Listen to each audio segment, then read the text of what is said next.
আমাদের এগুলো কাজ যদি অ্যাকুরেট না হয়, কোনটা সবচেয়ে আগে কোনটা করছো? সব থেকে আগে হলো আপনার ওয়াল কোনটা করছো? এটাও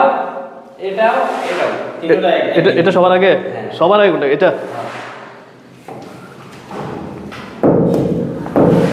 সবার আগে বলতে পরশুদিন করছি।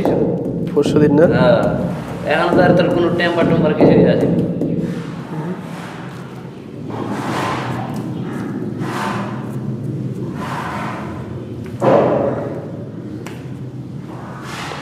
ফাঁক থাকবে না, ঠিক আছে? ফাঁক থাকবে না।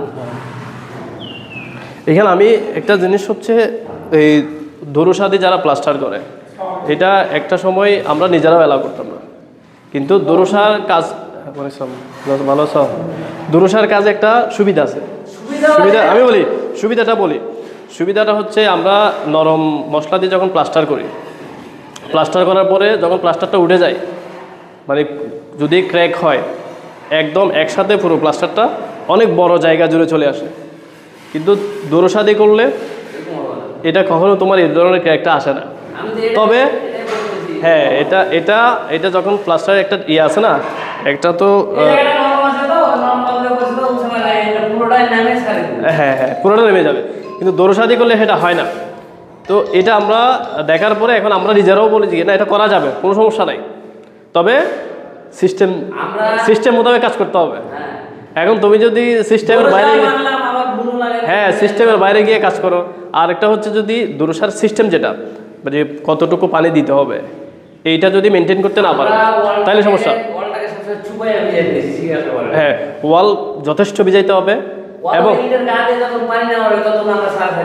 হ্যাঁ ওয়াল ভিজাইতে হবে, পাশাপাশি তোমাকে কি দেওয়ালে কিন্তু গ্রাউট দিতে হবে। হ্যাঁ এটাই। আর ওভারঅল এমনি কাজ সুন্দর হয়েছে, ফিনিশিং ভালো হয়েছে। তোমাদের গাঁথনি ঠিক নাই, এটা কিছু করার নাই। এখন যেখানে যতটুকু করা যায় ওটা করতে হবে, ঠিক আছে? হ্যাঁ না আমি বলি হ্যাঁ না আমি এটাই বললাম। এখন হচ্ছে সর্বোপরি মানুষ এসে কি দেখবে? এই যে প্লাস্টারের কাজ কি, প্লাস্টারের কাজ হচ্ছে এই যে স্ট্রাকচারের যে ভুল ত্রুটি হয়েছে এগুলাকে যা শুধু ঢেকে রাখা, ঠিক আছে? আর কলামের যেখানে ধরবেন আপনি আমাদের পারফেক্ট থাকে না। তোমাদের কাজগুলো আমার কাছে পছন্দ হয়, ভালো লাগে।